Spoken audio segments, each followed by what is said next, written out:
الله وبركاته. إن الحمد لله نحمده ونستعينه ونستغفره ونعوذ بالله من شرور أنفسنا ومن سيئات أعمالنا. من يهده الله فلا مضل له ومن يضلل فلا هادي له. وأشهد أن لا إله إلا الله وحده لا شريك له، وأشهد أن نبينا محمدا عبده ورسوله. يا أيها الذين آمنوا اتقوا الله حق تقاته ولا تموتن إلا وأنتم مسلمون. يا أيها الناس اتقوا ربكم الذي خلقكم من نفس واحدة وخلق منها زوجها وبث منهما رجالا كثيرا ونساء واتقوا الله الذي تساءلون به والأرحام إن الله كان عليكم رقيبا. يا أيها الذين آمنوا اتقوا الله وقولوا قولا سديدا يصلح لكم أعمالكم ويغفر لكم ذنوبكم ومن يطع الله ورسوله فقد فاز فوزا عظيما. رب اشرح لي صدري ويسر لي أمري واحلل عقدة من لساني يفقه قولي. Para jamaah yang ulun muliakan, puji dan syukur senantiasa kita haturkan kepada Allah Subhanahu wa ta'ala atas segala limpahan nikmat dan karunia yang telah Allah Subhanahu wa ta'ala berikan kepada kita semua. Terkhusus nikmat iman dan Islam, begitu pula nikmat kesehatan dan kesempatan yang alhamdulillah sampai detik ini masih kita miliki dan rasakan. Maka teruslah kita berusaha untuk menggunakan sisa-sisa dari nikmat umur dan kesempatan yang Allah Subhanahu wa ta'ala masih berikan kepada kita ini untuk memperbanyak amal saleh, untuk memperbanyak ketaatan-ketaatan kepada Allah Subhanahu wa ta'ala. Jangan sampai kita lupa terhadap tujuan kita diciptakan olehnya. Karena sejatinya keberadaan kita di muka bumi ini tujuannya adalah untuk mengabdi, untuk beribadah kepada Allah Subhanahu wa ta'ala. Maka oleh karena itu, sesibuk apapun kita dengan dunia kita, maka jangan pernah kita lupa terhadap akhirat kita.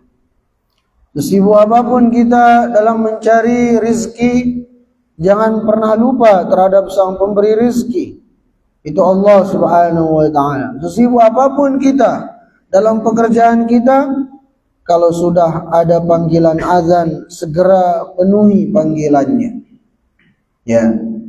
Karena itu SOP yang berkaitan dengan hubungan kita dengan Allah Subhanahu wa ta'ala. Jadi kalau sudah azan dikumandangkan, aturannya penuhi panggilan Allah. Setelah itu silahkan mau begawi, mau bekerja, selama itu halal silahkan.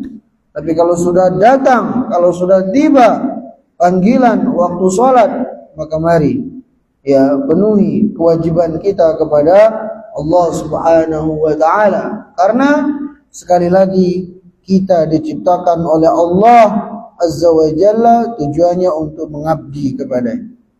Kita berada di muka bumi ini tujuannya adalah untuk mengabdi kepada Allah, untuk menghambakan diri kepada Allah Jalla Jalaluhu. Sebagaimana pesan Allah Subhanahu wa ta'ala dalam Al-Quran, wa ma khalaqtul jinna wal insa illa liya'budun, yang artinya tidaklah aku menciptakan jin dan manusia melainkan agar mereka beribadah hanya kepadaku. Nah, para jamaah yang muliakan, pada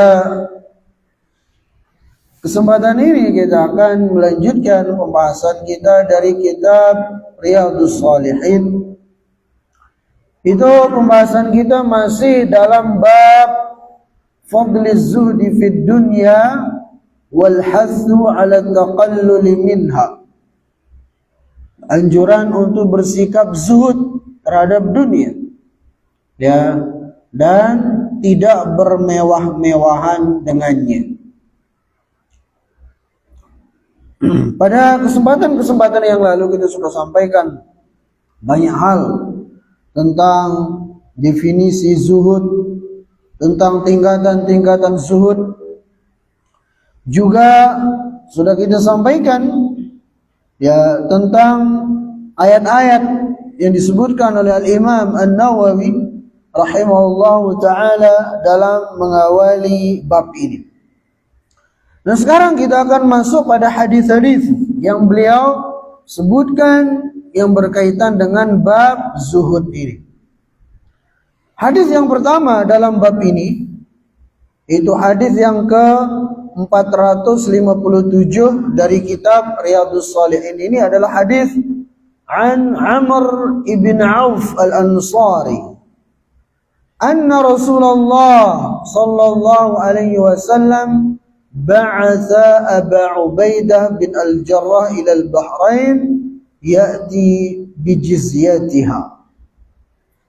Jadi dari Amr ibn Auf al-Ansari, beliau menyebutkan bahwasanya Rasulullah sallallahu alaihi wasallam pernah mengutus sahabat yang mulia itu Abu Ubaidah.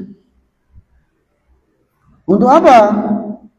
Untuk mengumpulkan upeti, mengumpulkan jizyah itu di Bahrain. Ya, sampai sekarang namanya masih Bahrain. Ada negara namanya Bahrain. Faqadima bimalin minal Bahrain. Maka kemudian setelah Abu Ubaidah bin al-Jarrah pergi ke Bahrain mengumpulkan upeti jizyah, maka beliau pun balik ke kota Madinah dengan membawa harta yang melimpah ruah. Fasami'atil ansar biqudumi Abi Ubaidah. Maka para sahabat yang ada di kota Madinah, ya, khususnya sahabat Ansar, mereka mendengar kedatangan dari sahabat Abu Ubaidah dari Bahrain dengan membawa harta yang melimpah. Fawafau salat al-fajri ma'a Rasulillah sallallahu alaihi wasallam. Falamma shalla Rasulullah sallallahu alaihi wasallam insarafa fata'arradu lahu fatabassama Rasulullah sallallahu alaihi wasallam hina ra'ahu. Maka kemudian ya para sahabat setelah menunaikan salat bersama Nabi sallallahu alaihi wasallam, Rasulullah sallallahu alaihi wasallam mengarahkan, ya, berpaling mengarah kepada para sahabat setelah salat. Kemudian Nabi sallallahu alaihi wasallam tersenyum kepada para sahabat yang barusan selesai salat ya bersama beliau. Ya, tersenyum Nabi sallallahu alaihi wasallam melihat para sahabat yang dimana dari raut para sahabat itu terlihat gembira. Kenapa? Karena mendengar apa tadi? Harta yang dibawa oleh Abu Ubaidah dari Bahrain. Kemudian Nabi sallallahu alaihi wasallam bersabda kepada para sahabat, "Adhunnukum sami'tum anna Aba Ubaidah qadima bi syai'in minal Bahrain." Wahai sahabat-sahabatku, aku mengira kalian sudah mendengar kabar tentang kedatangan Abu Ubaidah dari Bahrain yang membawa harta yang melimpah. Faqalu ajal ya Rasulullah. Para sahabat mengatakan, betul ya Rasulullah. Ya, kami mendengar kedatangan Abu Ubaidah dari Bahrain. Faqala abshiru wa amilu ma yasurrukum. Maka kata Nabi sallallahu alaihi wasallam kepada para sahabat, ya sungguh kabar gembira bagi kalian. Ya, sungguh apa yang kalian harapkan itu akan kalian dapatkan. Fa wallahi mal faqra akhsha alaikum. Kemudian kata Nabi sallallahu alaihi wasallam kepada para sahabat, demi Allah, aku ini tidaklah khawatir kefakiran, kemiskinan menimpa kalian. Walakinni akhsha an tubsatad dunya alaikum kama busitat ala man kana qablakum. Akan tetapi yang aku khawatirkan dari kalian, kata Nabi SAW, adalah ketika dunia itu dibukakan untuk kalian. Ya, ketika Allah Subhanahu Wa Taala membukakan pintu dunia sehingga kalian mendapatkannya dengan melimpah ruah. Justru itu yang aku khawatirkan bagi kalian, wahai umatku. Fatanafasuha kama tanafasuha. Lantas kemudian kalian pun berlomba-lomba mengambil dunia yang telah dibukakan bagi kalian itu, sebagaimana orang-orang sebelum kalian berlomba-lomba untuk merebutnya. Fatuhlikakum kama ahlakathum. Lantas kemudian, ya, tatkala kalian sudah berlomba-lomba merebut dunia itu, maka kalian pun akan binasa sebagaimana kaum sebelum kalian telah binasa gara-gara harta itu. Hadis ini sahih, diriwayatkan oleh Imam Bukhari dan Muslim. Nah, para jamaah yang mudah-mudahan dimuliakan dan dirahmati oleh Allah Azza wa Jalla, maka dari hadis yang mulia ini menunjukkan kepada kita beberapa pelajaran. Di antaranya yang pertama, bahwasanya menurut hadis ini ternyata Rasulullah SAW itu tidaklah mengkhawatirkan kefakiran menimpa kita. Rasulullah SAW tidak khawatir kita ini miskin. Memang ada hadis ya, cuman hadisnya lemah, tidak bisa dijadikan sebagai hujjah. Itu ada lafaz hadis mengatakan kadal faqru an yakuna kufra atau kama qala.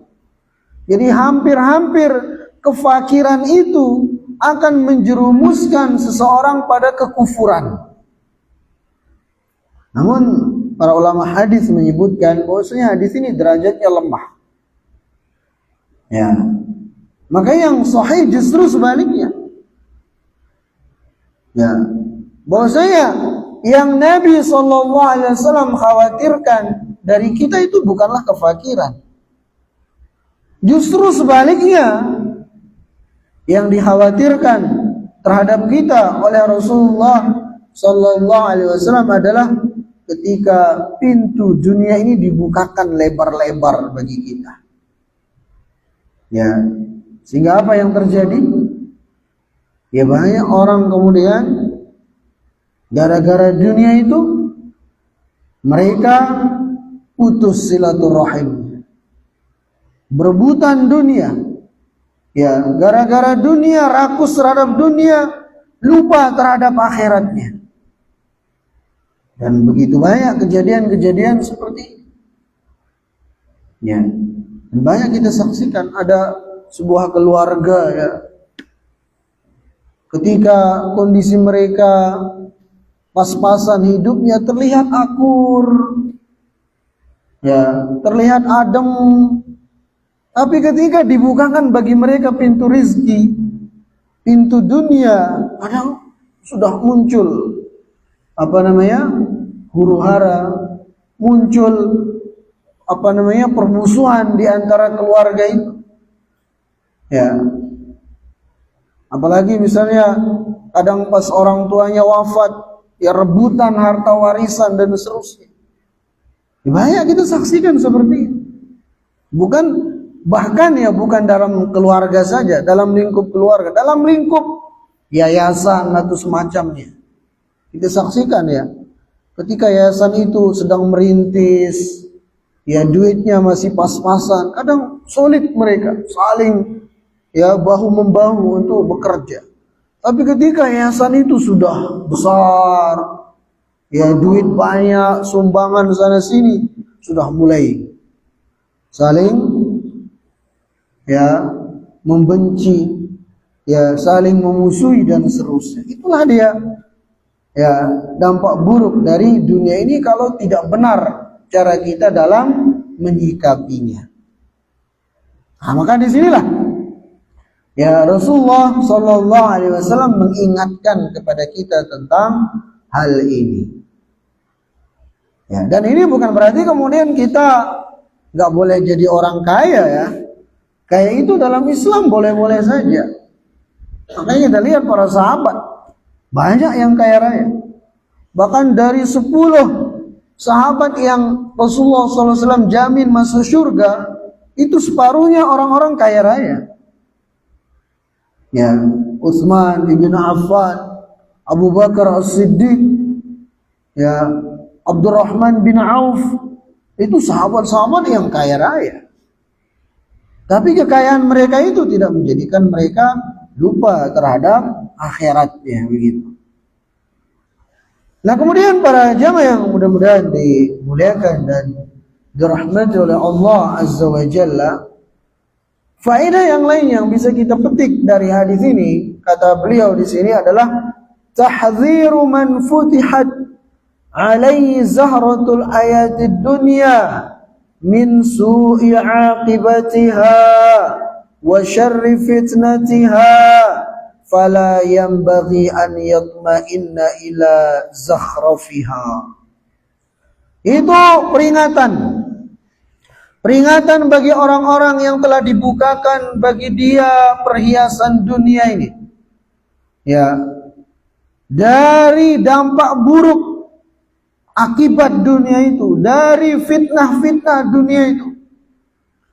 Fala yanbaghi an yatma'inna ila zakhrafiha. Maka jangan sampai kemudian seseorang tatkala dibukakan bagi dia pintu dunia, lantas kemudian dia ya terfitnah dengan dunia itu, sehingga dia pun lupa dengan akhiratnya, sehingga dia pun lupa tentang kewajibannya kepada Allah Subhanahu wa ta'ala. Nah, ini ya peringatan dari Rasulullah Sallallahu Alaihi Wasallam kepada kita. Ya, begitu pula peringatan dari Allah Subhanahu wa ta'ala juga sangat banyak. Ya, sebelumnya sudah kita sampaikan ayat-ayat tentang hal ini. Di antaranya adalah firman Allah Subhanahu wa ta'ala, "Fala yaghurran aw fala taghurrannakumul hayatud dunya." Firman Allah dalam surah Fatir ayat 5. Yang artinya, dan janganlah sekali-kali dunia itu melalaikan kalian. Janganlah sekali-kali kalian tertipu dengan dunia ini. Peringatan dari Allah Azza wa Jalla kepada kita, begitu pula dari Rasulullah Sallallahu Alaihi Wasallam. Kemudian juga faedah yang lainnya dari hadis ini, para jamaah yang dimuliakan, at-tanafusu fid dunya yajurrul insan ila fasadid dunya wad din li'annal mala marghubun fihi. Jadi berebutan dunia, ya rebutan dunia, rakus terhadap dunia, itu seringkali menjerumuskan manusia pada rusaknya agama dan dunianya. Jadi orang kalau sudah rakus terhadap dunia, itu bisa merusak dunia dan agamanya, bisa merusak dunia dan akhiratnya. Li'annal mal marghubun fih, fatartahu li talabi fatamtani'u minhu fataqa'u al-adawah al-maqdiyah lil muqatalah al-mufdiyah ila al-halak. Ya, kata beliau, betapa banyak orang gara-gara dunia ini, saking kemudian rakusnya dia ya terhadap dunia ini, kemudian berabutan dan seterusnya, sehingga kadang sampai timbul permusuhan, sampai bahkan timbul ya pertikaian, bahkan ada yang sampai terjadi pembunuhan dan seterusnya. Gara-gara apa? Gara-gara dunia. Ya, maka oleh karena itu hati-hati kita dari fitnah dunia ini.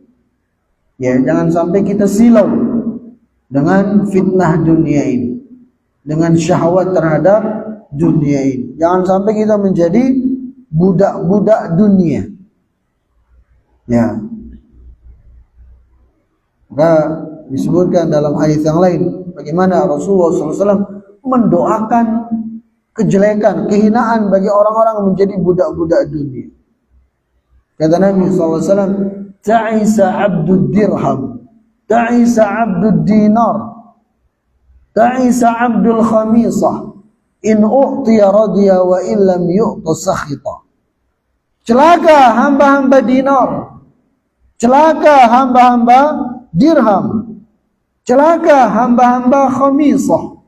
Dinar itu mata uang dari emas, dirham mata uang dari perak, khamisah itu pakaian yang mewah. Nah, kata Nabi SAW, celaka hamba-hamba dinar, celaka hamba-hamba dirham, celaka hamba-hamba khamisah, in u'tiya radiya wa illam yu'ta sakhita. Kalau dia dikasih dia ridho, kalau enggak dikasih dia marah-marah. Ya, ini didoakan kecelakaan oleh Rasulullah Sallallahu Alaihi Wasallam. Maka jangan sampai kita ya menjadi budak-budak hamba-hamba dunia, sehingga kita pun ya atau mendapatkan bagian dari doa kecelakaan dari Rasulullah Sallallahu Alaihi Wasallam ini. Ya, sehingga ciri-ciri orang menjadi hamba dunia ya ketika dia rakus terhadap dunia itu. Ya, sehingga seperti yang kita katakan di awal tadi, saking ya rakusnya dia terhadap dunia, sudah lupa dengan akhirat, lupa dengan kewajibannya kepada Allah Subhanahu wa Ta'ala. Bahkan ibadahnya pun dia niatkan untuk dapat dunia. Nah, kadang ada orang kayak gitu. Ya, dia melakukan sholat ini, sholat itu. Tujuannya apa? Untuk dapat dunia. Ya. Maka ini kurang tepat seperti itu. Harusnya kita beribadah yang murni karena Allah Azza wa Jalla, bukan kemudian untuk dapat dunia dan seterusnya. Nah, kemudian para jamaah yang mudah-mudahan dimuliakan dan dirahmati oleh Allah Azza wa Jalla, hadis ini juga menunjukkan kepada kita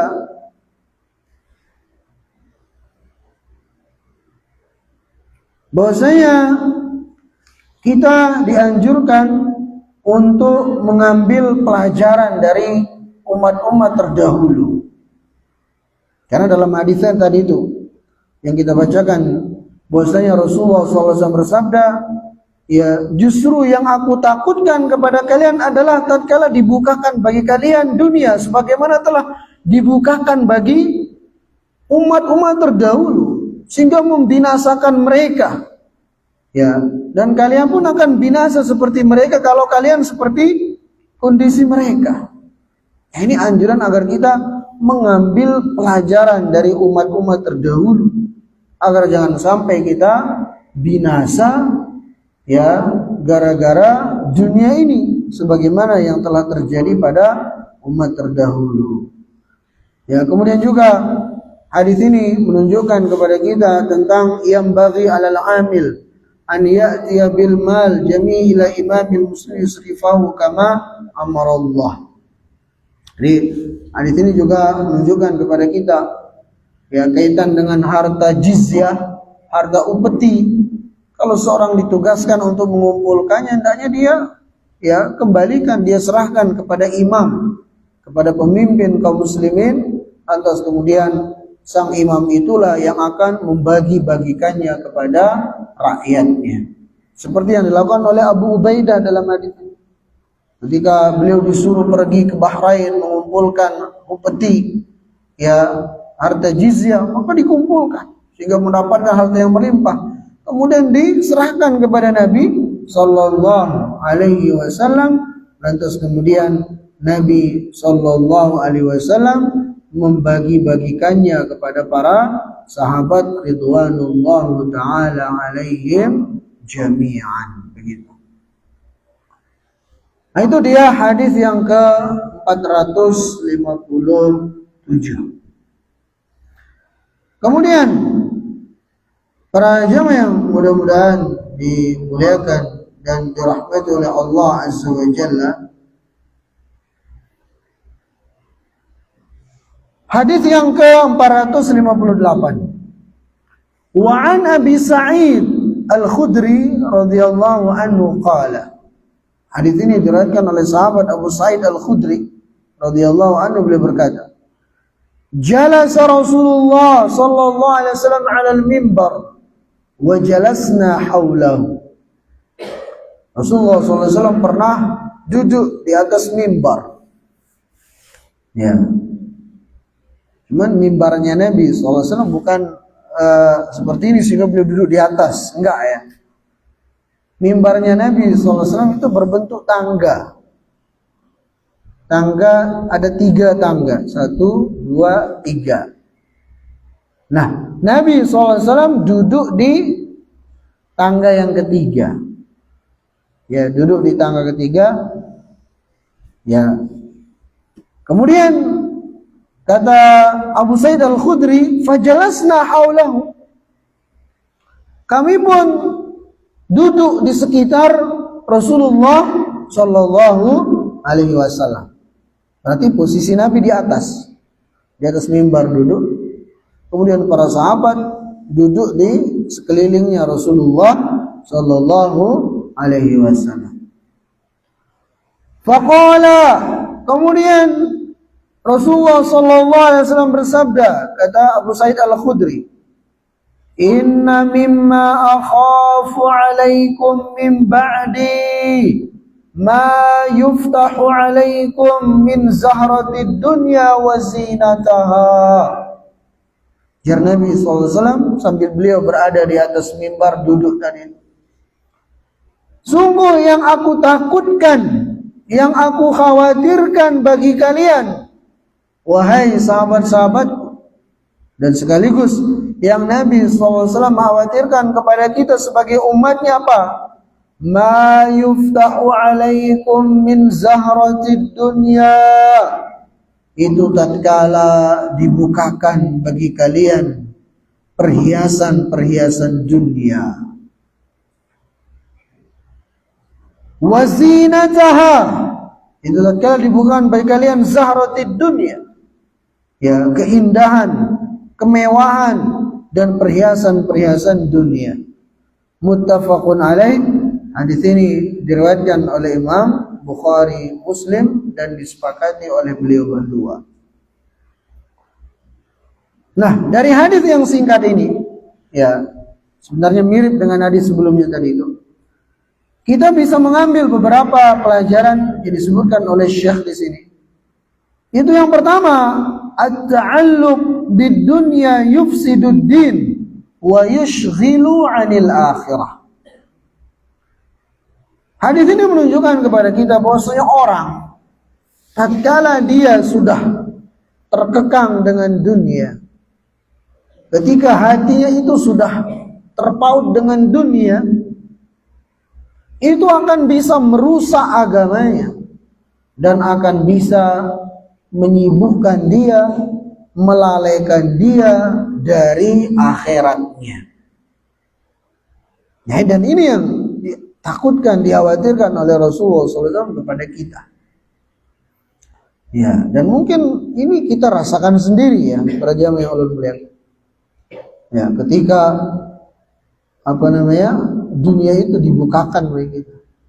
Ketika kita lagi semangat-semangatnya begawi, bekerja, kadang kita tahu sudah masuk waktu sholat. Kita dengar azan dikumandangkan, tapi seringkali kita melalaikannya. Kita bilang kena dulu. Ya, sehingga waktu sholat itu pun diulur-ulur, kalaupun dilaksanakan. Betapa yang terjadi seperti itu. Ya, baik mungkin kita yang bekerja di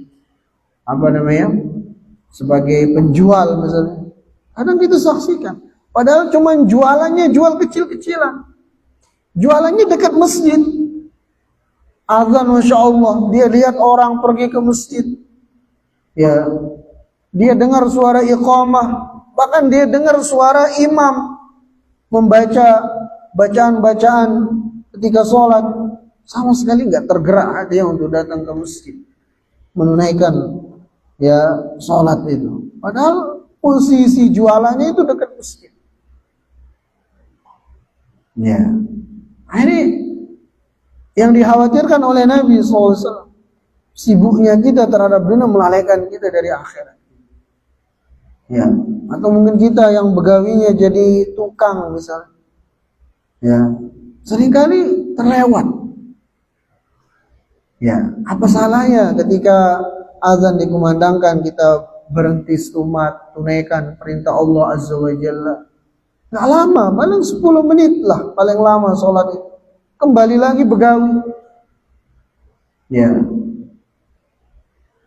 Dan ulun sering saksikan ya, orang sholat masih begawi mengerjakan ini. Padahal kerjanya di masjid itu.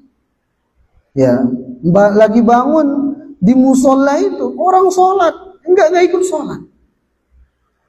Nah, ini ya yang ditakutkan, yang dikhawatirkan oleh Rasulullah SAW terhadap kita.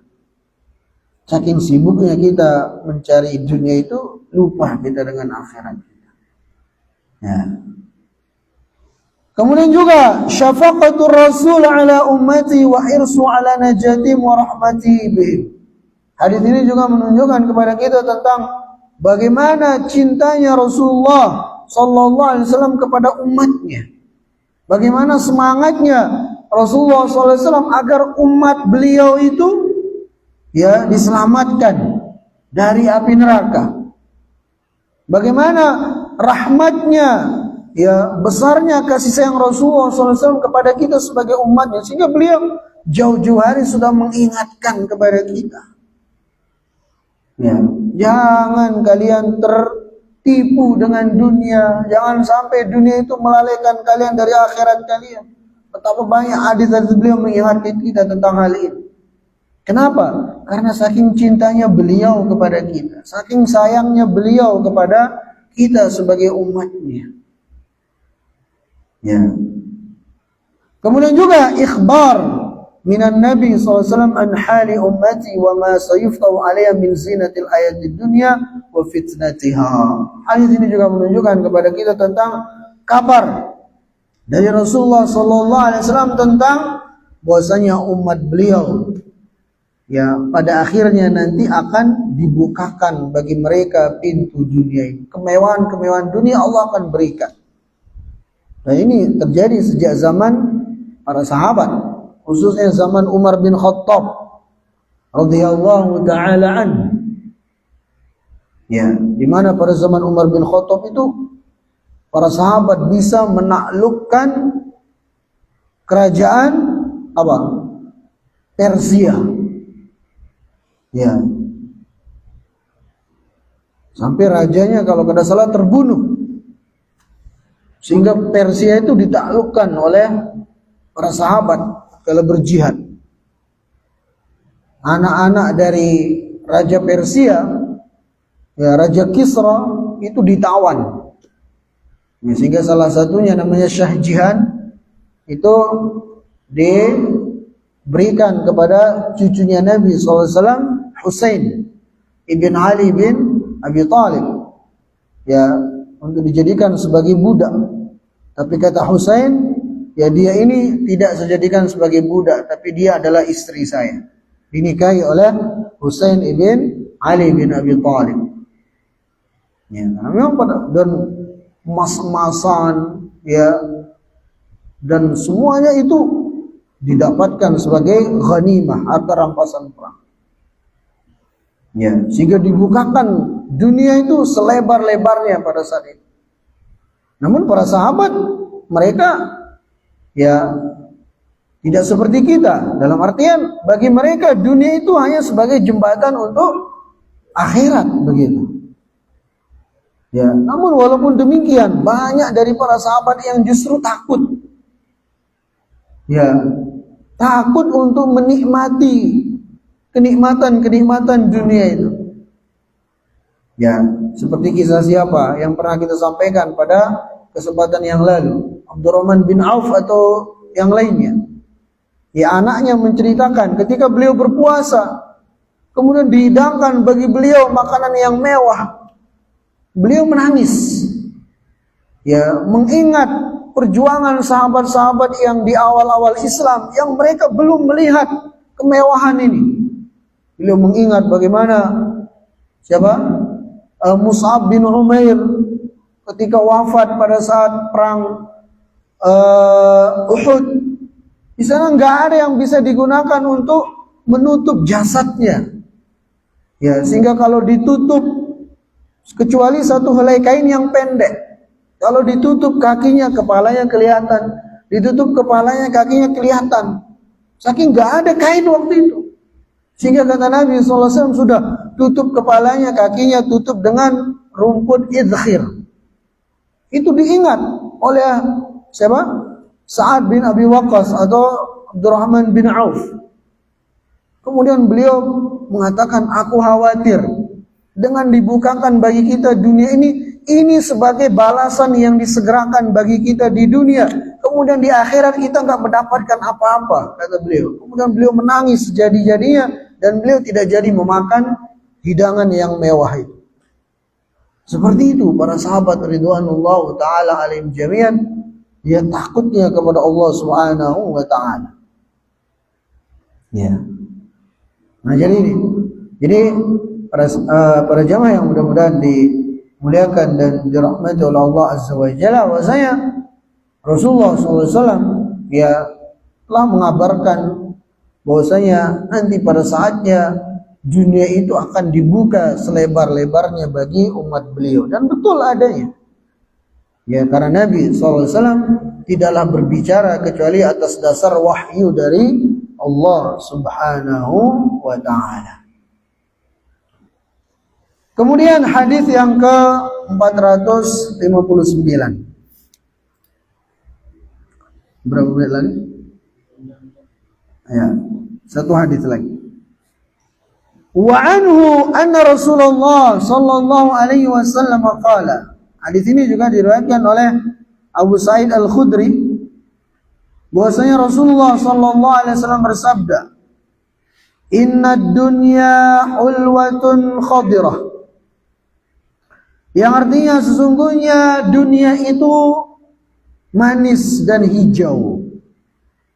Ya. Jadi Rasulullah SAW menggambarkan kita tentang dunia ini sesuatu yang manis. Ya, manis, nyaman.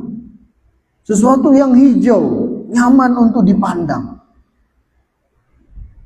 Wa inna Allah Ta'ala mustakhlifukum fiha fayanzuru kaifa ta'malun. Dan Allah Subhanahu wa taala akan menjadikan kalian di dunia ini ya datang dengan silih berganti. Ya, setelah generasi ini wafat, muncul generasi berikutnya. Begitu sampai hari kiamat. Untuk apa? Fayanzuru kaifa ta'malun.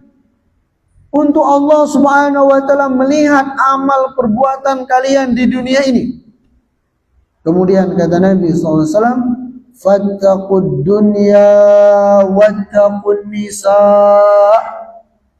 Maka hati-hatilah kalian dari dunia.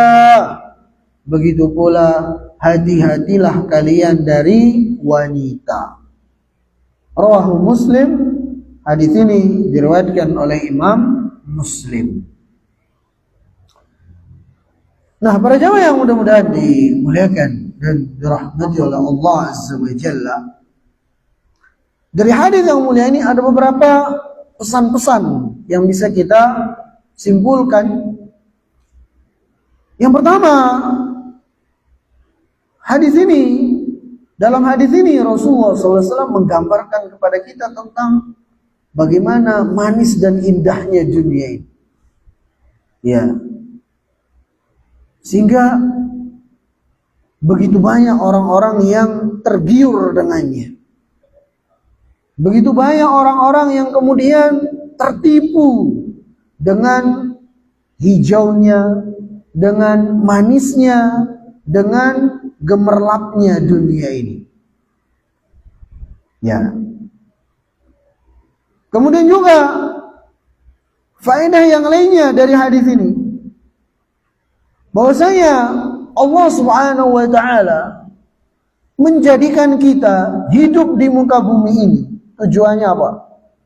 Tujuannya adalah Allah Subhanahu wa taala ingin melihat amal perbuatan kita di dunia ini. Ya. Fayanzuru kaifa ta'malun, kata Nabi sallallahu alaihi wasallam. Allah jadikan kalian di dunia ini datang dengan silih berganti. Allah hendak melihat amal perbuatan kalian.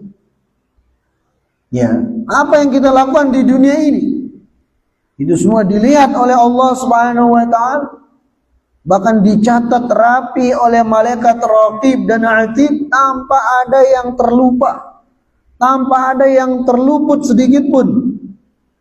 Yang kecil apalagi yang besar, semuanya tercatat rapi amal perbuatan kita. Ya. Dan kita akan dimintai pertanggungjawaban nanti di hari kiamat. Dan amal perbuatan kita di dunia ini, itulah yang akan menjadi penentu apakah kita akan menjadi orang yang bahagia ataukah akan menjadi orang yang sengsara nanti di akhirat. Tergantung gawian kita, tergantung amal perbuatan kita di dunia ini. Ya. Jadi sekarang ini kita berada di alam yang ketiga. Karena setiap kita pasti melewati 5 alam. Ya, alam ruh sudah kita lewatin.